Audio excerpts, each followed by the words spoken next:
Welcome back to the Daughters of the Moon podcast. We're grateful you can join us for another week. We certainly are. And today we have a special guest, Samuel Reynolds. He is a former skeptic who had a life-changing visit to an astrologer and has since spent 30 years doing charts and studying astrology. He currently serves on the board of directors for the International Society for Astrological Research, the International Academy of Astrology, and the Astrology News Service. He's also a co-founder of the International Society of Black Astrologers and a faculty member for the International Academy of Astrology. He's written for multiple print and online outlets, including ebony.com, horoscope.com, tarot.com, and New York Magazine. And we will share all of his contact information after. So welcome, Samuel. It's nice to have you here. Thank you for having me, Kim and Barb. Thank you. So tell us a little bit about your journey. You say that you started off as a skeptic and then kind of got into this path. So how did that work for you? Well, let me start with one little correction that I know you called from my website. So I need to correct on my website. I'm no longer on the board of directors for the International Society for Astrological Research. I didn't run again. So that's one thing for, your listeners to know. But so my journey with astrology started not just with skepticism, but aversion and confusion. And maybe your listeners can relate to that. How it started is my parents had dream books. They weren't into astrology. My mom was somewhat into the occult a bit, as we might dub it, but not hardcore or anything like that. I think she tried transcendental meditation, some different things.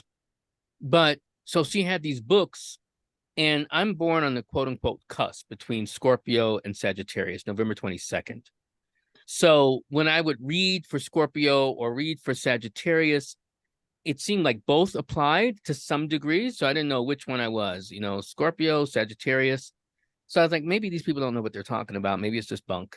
And then also my brother, whose birthday is tomorrow, he's no longer with us, but my brother's birthday is the 24th. He's at the very beginning of Scorpio. So I didn't see myself, my older brother, I didn't see myself anything like him. So I was like, well, then maybe I'm more this arachnid, I'm more this centaur. Well, anyway, cut to some, 20 or so years later, going back to the skepticism, after I had also been in the ministry. So I was a Christian minister from 12 years old to 19. Okay. So my aversion to astrology became more fundamentalist, Christian fundamentalist. So after I lost faith in the church, Christianity, God, I met an older Gemini I had a crush on, and she was into astrology, and she was convinced, well, you're a Scorpio. I was like, no, clearly, if I had to choose between the arachnid and the centaur, I'm clearly a centaur. And she's like, no, I think you're the bug.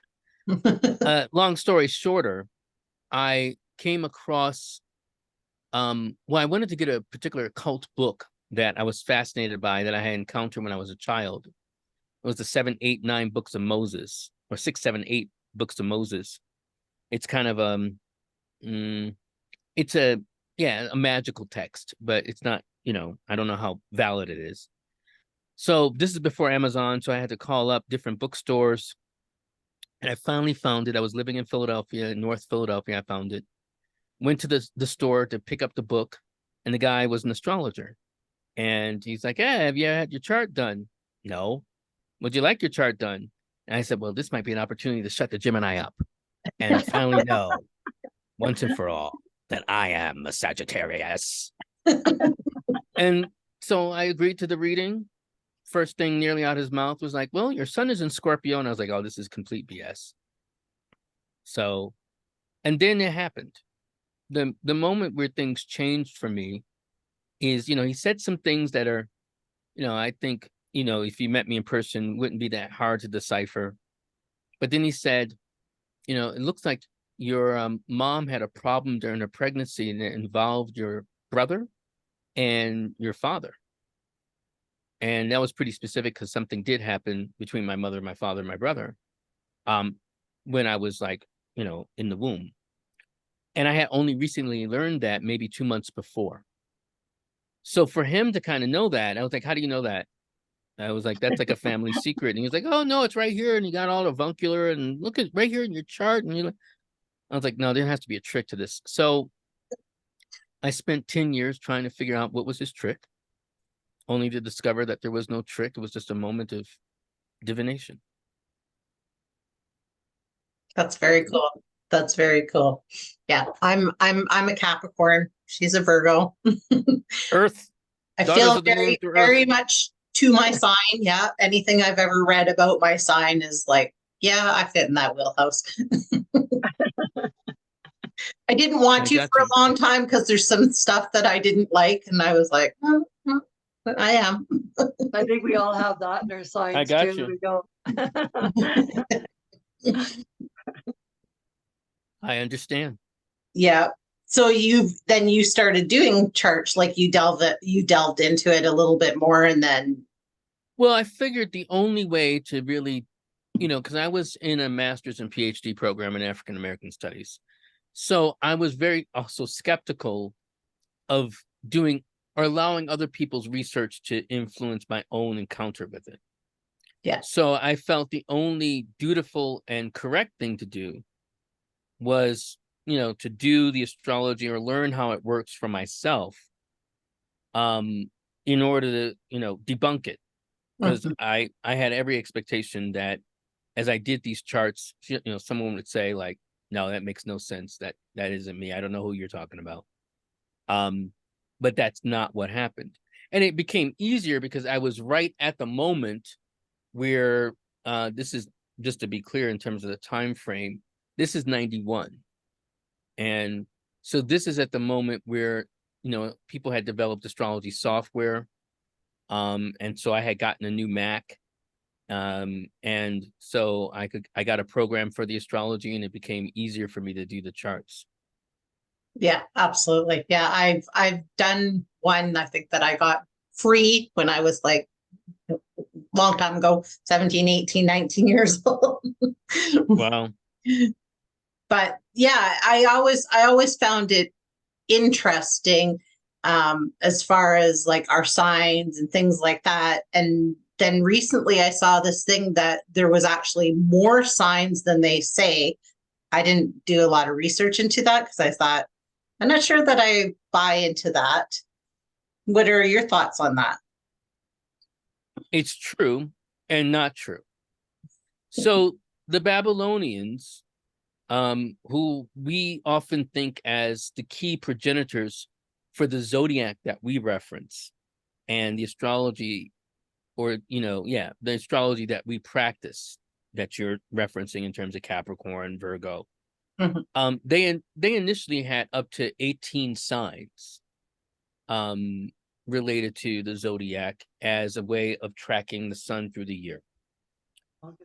Over time, the same said Babylonians reduced that number to what became 12, and that also became like more canonical by the time that we get to Alexander the Great conquering Babylon, and at that time there are 12 signs of the zodiac.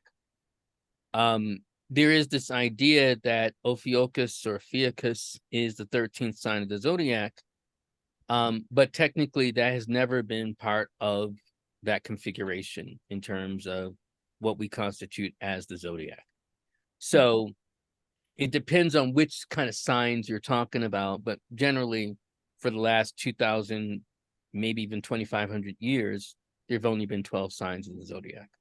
Yeah, because I noticed when that happened, I think mine shifted into something else, and I was like, I don't resonate with that. So Yeah, no, and I mean that is something that's you've probably been talking about, the Ophiuchus kind of imbroglio or something. That is something that surfaces probably every 2 years. okay, That largely comes from astronomers who want to kind of poo-poo on astrologers, because they're jealous of us. Well, right, also because they're annoyed that they're often confused with astrologers, and they don't understand, nor have they done their own research on astrology itself. So they would know that astrology doesn't actually use the constellations. No astrology does. What any astrology does is use something called the signs, which are based on the constellations. but not the actual constellations. But they think very empirically and materialistically and not symbolically. Right. So what would be the best, like, to start if you were interested in astrology and learning more about what you are and what your sign is? Best to start with your sun sign, your moon sign, rising sign? I always recommend studying astrology itself, because astrology is really not about the signs at all. It's Okay. about the planets. It's about the planets. The planets are in or journeying through particular signs and have certain experiences of the sign, but those experiences are also colored by how the planets connect to each other. And that will give you more the real sense of a person. So for instance, like you identify with being a Capricorn. There are many people who don't identify with being a Capricorn. So for instance, a lot of people say like Capricorns are rigid, upwardly mobile, clawing, signs ambitious of the zodiac. I'm like, oh, I always say, like, you mean like Elvis? You mean like David Bowie? Right? So there is a way, and they were very creative. I mean, I'm not going to say that they weren't ambitious, but they weren't rigid by any stretch of the imagination. So I think it's kind of what you have to do coloring it related to the chart. So I always recommend studying astrology, because signs are just like the lobby level of a very, huge and tall building we call astrology. So if people are into books, there are particular books. There's the On the Heavenly Spheres by Luis Ribeiro and Helena Avelar. That's one book. To listen to the astrology podcast hosted by my friend Chris Brennan. There are various sites that people could go on. People like Cafe Astrology, even though I think it has some limitations, but that's a particular site. Or they could start with me. And my classes, I have classes, unlockastrology.com. So there are various ways in which people can actively learn astrology. I do think it is beneficial to have a teacher, and I'm not just saying this as a teacher. Like I said, I spent 10 years studying it on my own and doing charts, but I discovered, going toward that 11th year, I didn't know what I didn't know. And when you're talking about a discipline that's 2,500 years old, there's so much to learn. There's so much to know, and more than ever could be known. And so having a guide to kind of weed through, like, what doesn't make sense, or what has been, can identify the cul-de-sacs that you'll run into, I think that's a gift. Yeah, absolutely.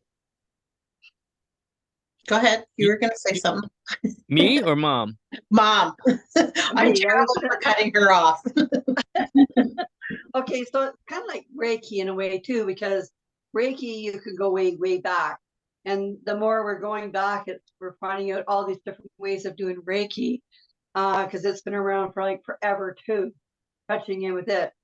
So you're saying that the more you're into astrology, the more we're going back and we're finding out it's been around for so long that we've been missing all the cues of some of the things we needed to know.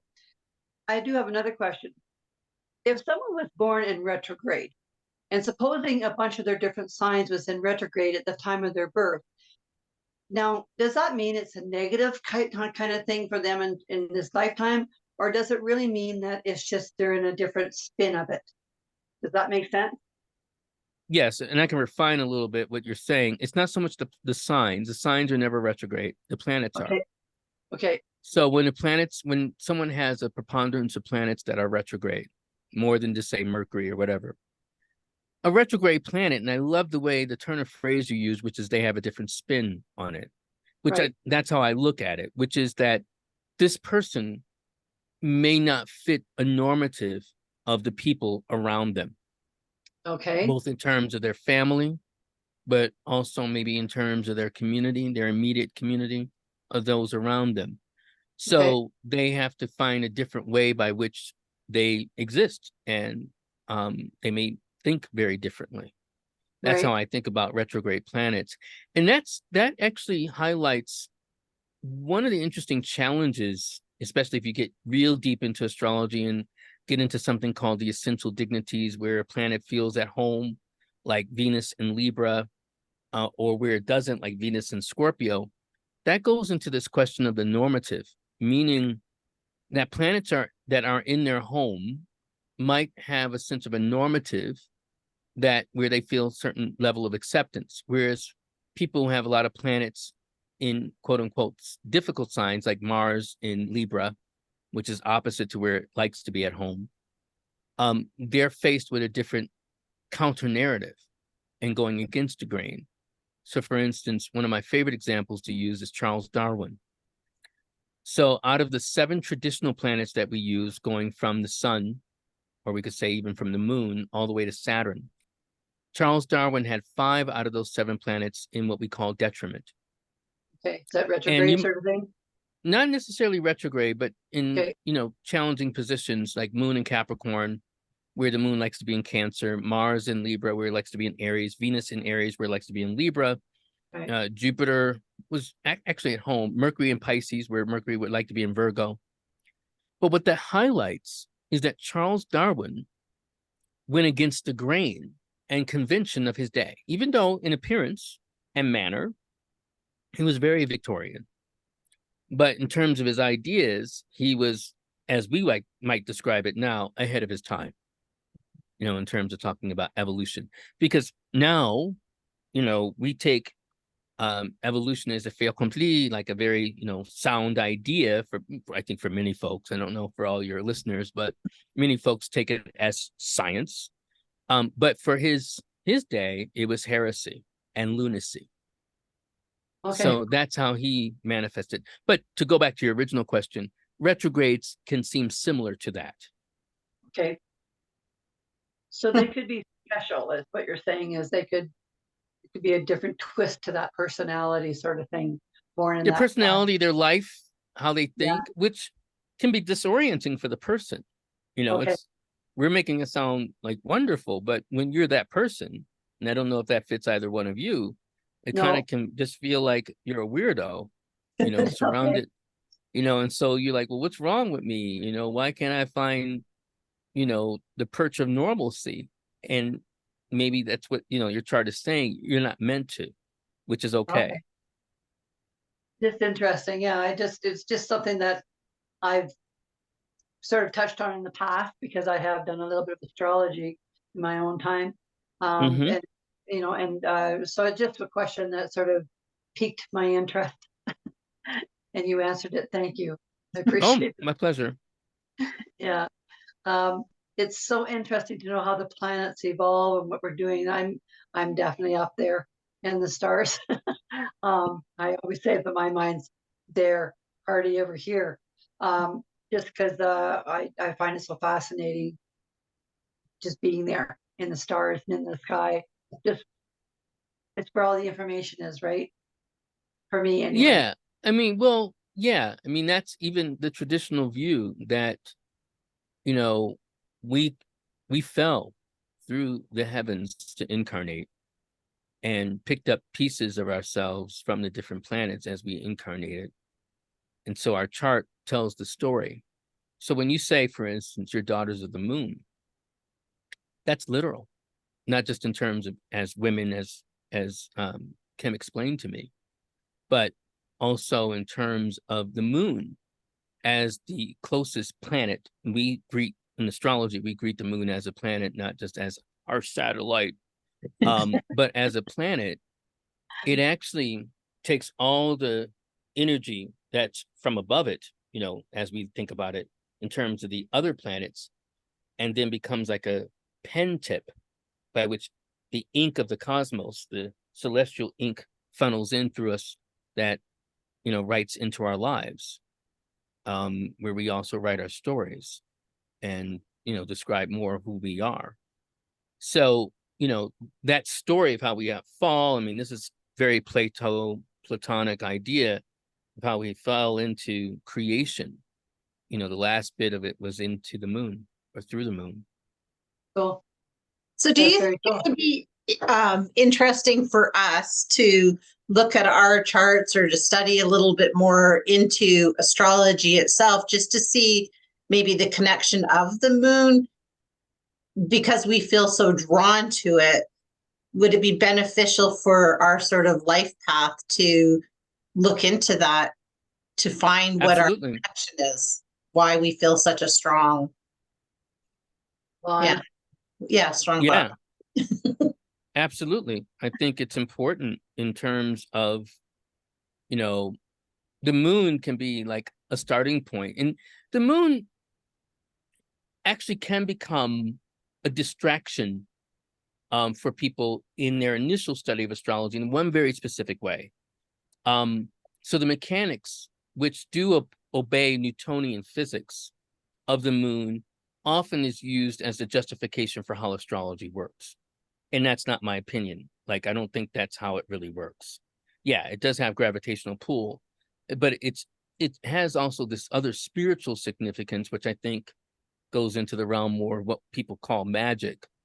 And so starting with the moon and its mysteries kind of starts opening up what happens into the rest of the heavens. Yeah. And then that even goes to the final planet in the traditional pantheon, Saturn. And there's a parallel between the moon and Saturn. So for instance, Saturn is a planet that is associated and in charge of Capricorn. And the moon is in charge of the planet that, or the sign called Cancer. And they're opposites, right? Okay, so what? Well, what's interesting about the moon and the Saturn's dynamic is that the moon also goes on a rotation of roughly 28, 29 days of something, whereas Saturn does that in relation to years, 28, 29 years. And the parallel between days to years is dealing with how we understand manifestation, physical incarnation of something. So both hold the mysteries by which we talk about incarnation in different parameters of time, in different cycles of time. So the key way we understand cycles is mainly through the moon, but that's the starting point. That's where we even get the word muth in terms of that. So that's kind of the power of it. That's interesting because, I know that I think too, because when the way I was brought up was always, we were always looking at the heavens, always looking for the planets, always looking for the stars, which was magical, really. But always made that intrigue, right? So astrology is not something I've ever delved into deep, but it is something I've always been interested in because I feel like anything kind of like that, and I feel the same, and I don't know how you feel about this, but like something like that or human design or these different things all tell us about how our lives are and can benefit us to navigate our lives easier or figure out where we maybe are going to stumble. Would that be correct? well put. Yeah. Heraclitus, a philosopher, said that character is destiny. And so understanding your character and then giving attention to it, and then by virtue of giving attention to it, seeking to refine it through prayer, through meditation, through contemplation, is kind of then how you come toward this sense of freedom. It may not be ultimate freedom, like in terms of nirvana, but this is where we have a parallel with the mystical ideas of India related to karma. So character is not the same as karma, but it is, refinement of character so you can avoid your stumbling blocks. Right. Okay. No, that makes sense. Where's your Mercury? Do you know, Kim? I don't know. It's been so long since I looked at it. I'm not sure. Does Barb, do I you just know? know I'm right. I know my rising or my sun sign is Capricorn and my moon sign is Scorpio, I want to say. Okay, that makes sense. I mean, yeah, maybe you could put in the chat if you want to tell me your private information. I could look it up. But Barb, do you know when your daughter, what her chart is in terms of her Mercury? You know, 'Cause something that I don't, and I should know that. The reason I was referenced to the one was my grandson. When he was born, he was a lot of retrograde, and that's why I asked you. about that. Okay. Because I don't know why it was so, but both of her children like are very close as far as I touched in with them very much when they were either in her womb, in her belly sort of thing or whatever. And since then, so I took a real knack to it after that to see about the kids and how their lives would with the performance levels. I know I was born in Mercury. I'm a Mercury child. Yeah, you're a Virgo, so Mercury Yeah. rules Virgo, but I mean, it depends on where your Mercury was. Was it in Virgo? Was it in It was in, Libra? I think it was in Virgo at the time and Okay. Capricorn. Does that make sense? Well, Mercury couldn't be in Capricorn, but what was in Capricorn? Your moon? I think my moon sign, or I can't remember. I've got it written Okay. down somewhere. I'd love to have you do my Well, yeah, horoscope, yeah, though. I really like that. yeah. There's much I I'm love game. to know. Okay, So, let's do it. so if a person is learning and goes to a class like you suggested and that makes sense to me to find the fundamentals of it to move forward with it. So it would be good to have some of these know what particular planet that your sign was in as Sort of. I mean, in a sense, I mean, like, with my students, for example, I have a range of students. Like we just met for the first time yesterday, for our first class, and this is the beginner's class. All of them knew their sun, moon, and rising. Wow. But I didn't necessarily expect them to know their sun, moon, and rising. There's some students I've had in the past who didn't know anything. They just have been curious about astrology. So they may not know their chart. Some at one point earlier didn't even know how to cast their chart. We're seeing an acceleration of people becoming much more comfortable with astrology and having access to tools to be able to do things. The downside of that is that we're getting a glut of information. Some of it kind of made up by people who don't know astrology as well as they think they know it. And so there's some confusion that is ensuing. So, yeah, I mean, ideally, yes, come in knowing some of those things, but depending on the teacher, or depending on the class or where you go, you may not know. And, your goal is to kind of learn to read a chart. Yeah. Cool. Okay. Yeah, makes sense. That does Makes make sense. It's kind of like the Wikipedia of astrology. I never knew that Wikipedia was actually people put the information into Wikipedia. It's not like when you look it up and you think it's like the dictionary or an encyclopedia, people actually put that information in. So it's not always correct, which was an interesting thing to learn. Right. So that's, you can't believe everything that's on the web. No, that's for sure. And there's so much information out there. I think it gets jumbled up when we're talking about some of these things that have this definitive past, that have these things that are kind of written in to teach you that way. Like I would think there's some hard lines about where the planets are and how that affects you and things like that. There are some hard lines about, I mean, in terms of the math related to where the planets are, sure. What they mean, what they may rule, in terms of signs and different things, these are still contested because, astrology is always in this process of a kind of evolution. For instance, I referenced the 7 traditional planets, but there are now other planets that astrologers also reference and points. So Uranus, Neptune, Pluto, Chiron, Haumea, Eris, Sedna, Quaoar. There's a whole array of planets and points that astrologers use. So, for instance, many modern astrologers will say that Pluto rules Scorpio, Uranus rules Aquarius, Neptune rules Pisces. Now, I don't subscribe to that.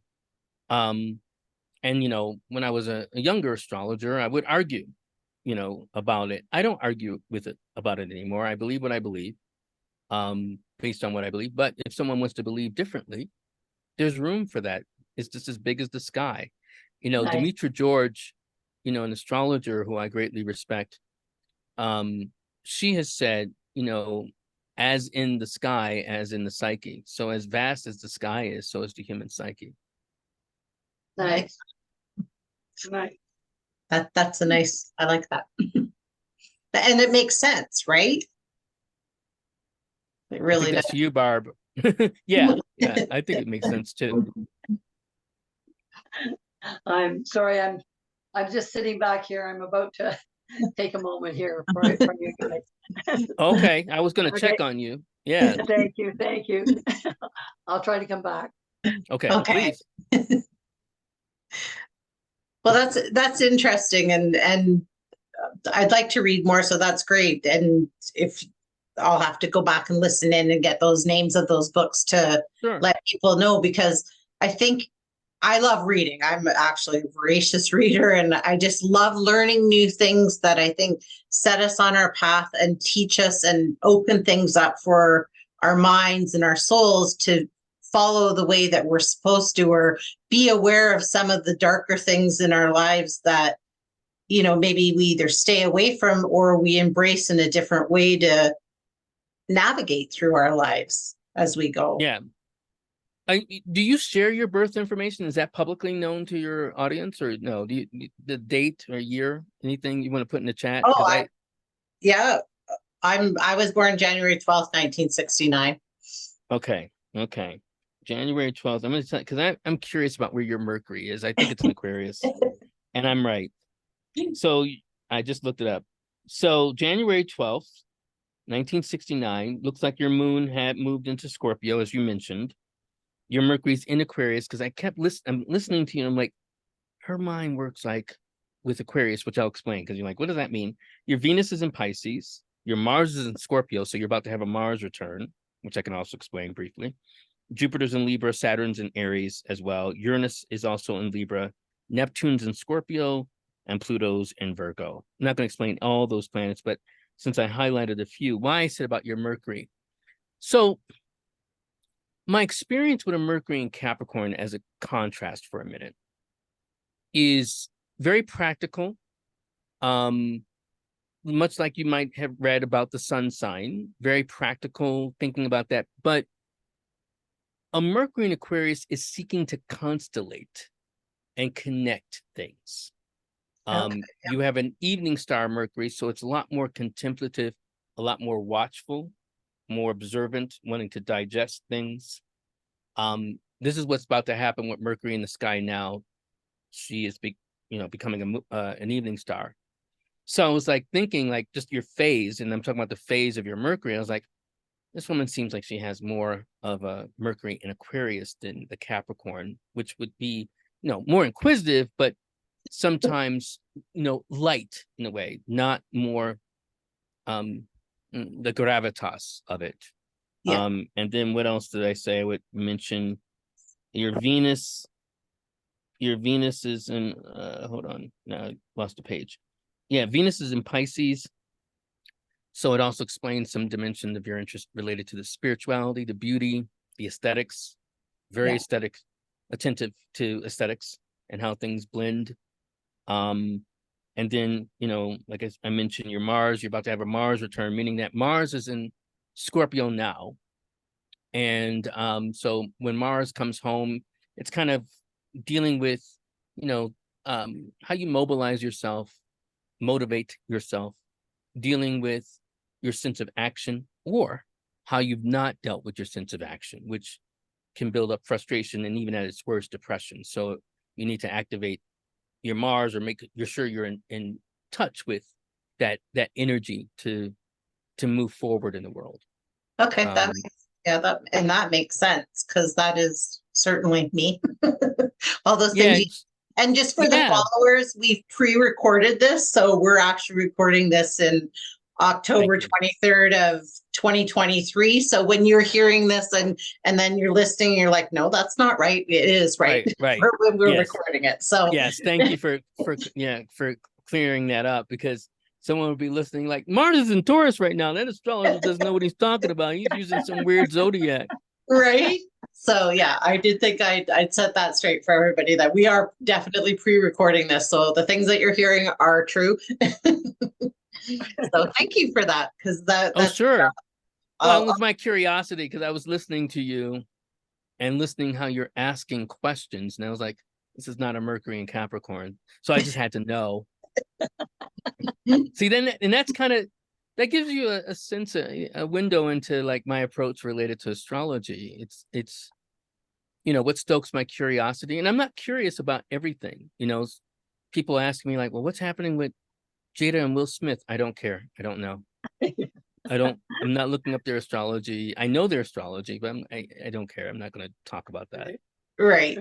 Yeah. No, and that's fair. I appreciate that because that makes sense for me, and that is a lot of how I am, definitely the practical part. Yes, she is, but she's also the upper hand on what we do with the podcast too, because she's the one that does it. She's really into the detail and everything else with what we do with it. So, it's lovely. We work well together, us little Capricorn Virgo Earth people. I got you. Earth people, yeah. Yeah. Yeah, it does. I mean, it helps, right? Just because I think for myself to be some of that, and I know that that's part of my sign for sure, is like, right, to be organized, to be practical, to look at all the things, to, figure out dates. And that's always something I've been this way since I was a tiny little girl. Like this hasn't.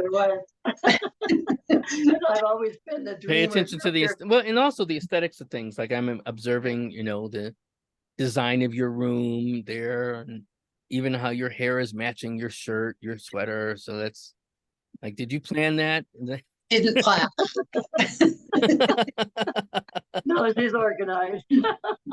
Blending. But I do like to have a good presentation. Yes. Good for you. Yes. Well, she was taught well that way. There you go. Yeah. So what is one thing if you could share with the followers that you think is something that they should know or be curious about or expand their minds into? What would it be? Oh, that's a great question. I have a question. Remember, I have a question for you guys. I know. That's a great question. Well, with astrology, I would say to think of it more, I think, in its true origins, which is for contemplation. And when I mean by contemplation, let's even take the etymology of another word, consider. The word consider. It comes from the Latin considere, which means to think with your stars.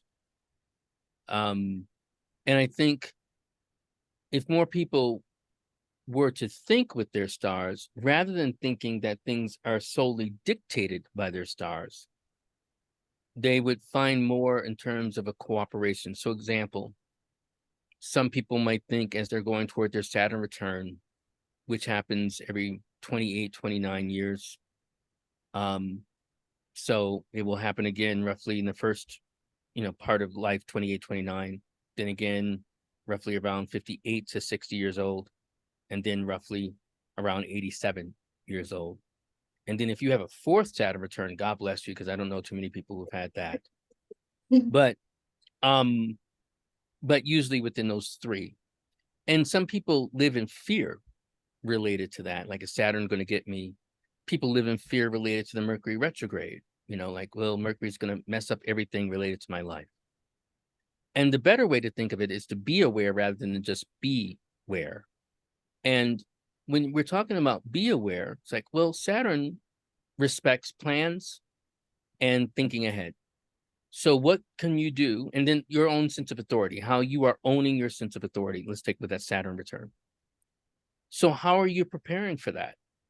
But if you're ignoring that and trying to abdicate your authority, then you experience Saturn in a very difficult, harsh way. Now, it still may be difficult.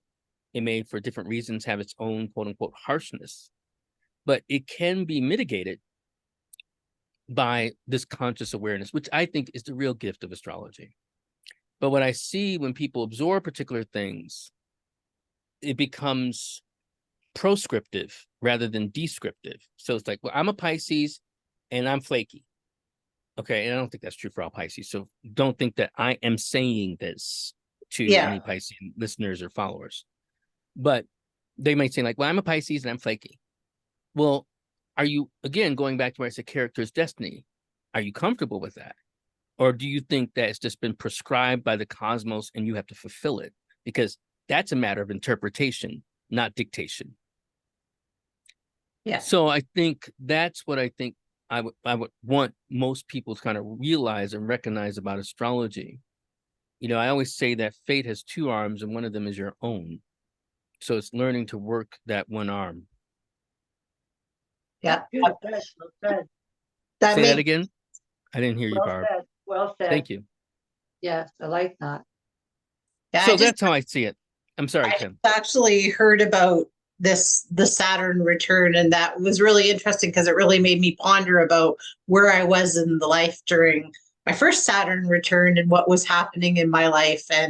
And yeah, it was a changing moment in my life. So it was interesting when I heard that. I had never heard about the Saturn return before. So So I mean, there are various cycles. There's the Chiron return. There's Mars, like I mentioned, the Mars return. There's the Venus return, or the synodic Venus return.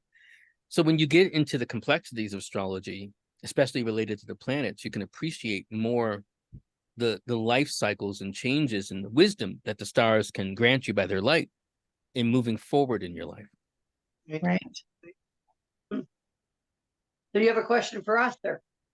So the question I have for you, and this is also for your listeners to contemplate, what do you think is the most significant spiritual crisis that we're experiencing? And I'm not trying to say the whole world, so let's localize it and say between, or even a distinction between our two countries. So I'm in the United States, I'm in the Santa Fe, New Mexico. You guys are in Canada. And there are a lot of parallels, of course. There's a lot of differences too, but what do you think might be, the spiritual crisis we're facing? Go ahead, Kim. Nice. I think one of the biggest spiritual things right now is I think I feel there's a great divide between not only maybe our countries, but even if I just talk about Canada, there's such a great divide between the East and the West and their ideologies and the way they think. And I feel like with that, a lot of people are very closed-minded. And I don't mean closed-minded, but they're just like, it's my way and there's no opening up. So I feel like there's so much, we've become so into our phones and into our technology and some of that things. I feel like it's really closed us off to open up to other people and to learn about other people and to be open to learning about other people.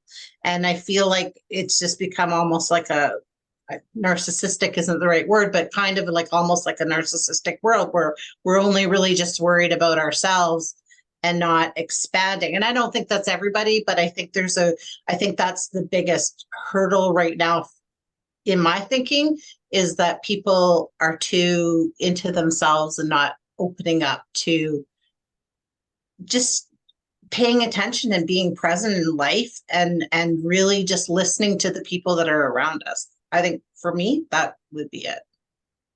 I feel a lot of the same way as you, Kim, but I find it's a lot of fear-based today, and nobody really knows what they are doing. And it is so sad to watch, because looking at down the road to where we're going to be, if we don't all open up and start smartening up, we're headed in a wrong direction. I think this the whole thing with spirituality. We want people to look at it in an open mind, where it'll put us in a direction where we're going to be looking for peace and tranquility in this world. And by living with fear of the what ifs is not what we should be doing. And but I agree a lot of what you said, Kim. There's a lot of people that are one-sided, but think only one way, and we can't change them, or we seem to have a difficulty with that.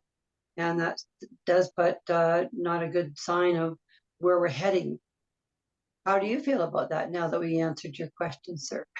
I actually share your opinions. Yeah, and I like the nuance you brought into it also, Barb, in terms of fear. It's an awakening. I mean, what happened, irrespective of politics, where you land related to vaccines or the like with COVID, it was an awakening moment for me to observe, looking at the quote unquote left, looking at the quote unquote right. It was the first moment in my life where I ever looked at the left and was like, I'll be colloquial, but still FCC regulated. I'll say, I said, I looked at the left and I was like, you mofos might be as crazy as the right, or what I thought the right was, right? But where I've landed now 3 years later from that is like, I still have some of those thoughts, but I'm like, we're all still people. And I think what we're losing and what we've lost is the full recognition of our peoplehood, our humanity, like, okay, I can differ from you, but are you hungry? Right? You're unhoused. What can I do to help you? Right? Rather than like, well, it's your fault. You voted in such and such, or you did this. And I think that's just so wrong. And one of the things that's taught me as an astrologer, is kind of cultivating more compassion. I was just saying how people get into loggerheads about what they say they are. It's almost like gang signs: Scorpio, Capricorn, Virgo. They kind of lock themselves right into these particular categories without realizing, like, you're supposed to learn all of it. Like, recognize that you have all 12 signs of the zodiac in you in different measure, but somehow your journey is to connect, starting from your starting point, right, where that is, but to branch out and breathe into all 12 signs of the zodiac. Well, you're very interesting. You're very interesting. You sure put it in a nest egg for people that are out there listening. Yes, we are all parts of the zodiac, and I don't think people realize that. And when you said it, I thought, hurrah, because that describes so much of the different things that we go through, even in a day or in a year, right? Absolutely. Yeah. You're spot on. Yeah, and I think we forget that, and so we get locked into our little cubby holes of meaning, whether we're looking at it through the zodiac or numbers or politics or parties. And I'm like, well, at the end of the day, yes, I'm not saying, forgo all your opinions, but does it matter more than your humanity and caring for each other? I agree with that, because that one thing I saw too was like, it was like everybody forgot that we have a choice and that we're people and we have our own ideas, and people forgot that just because my idea is different from yours doesn't mean that I can't still love you or be open to your idea. I might not agree with it, but we lost that humanity a little bit between people because everybody shut down, because it was just like COVID did it.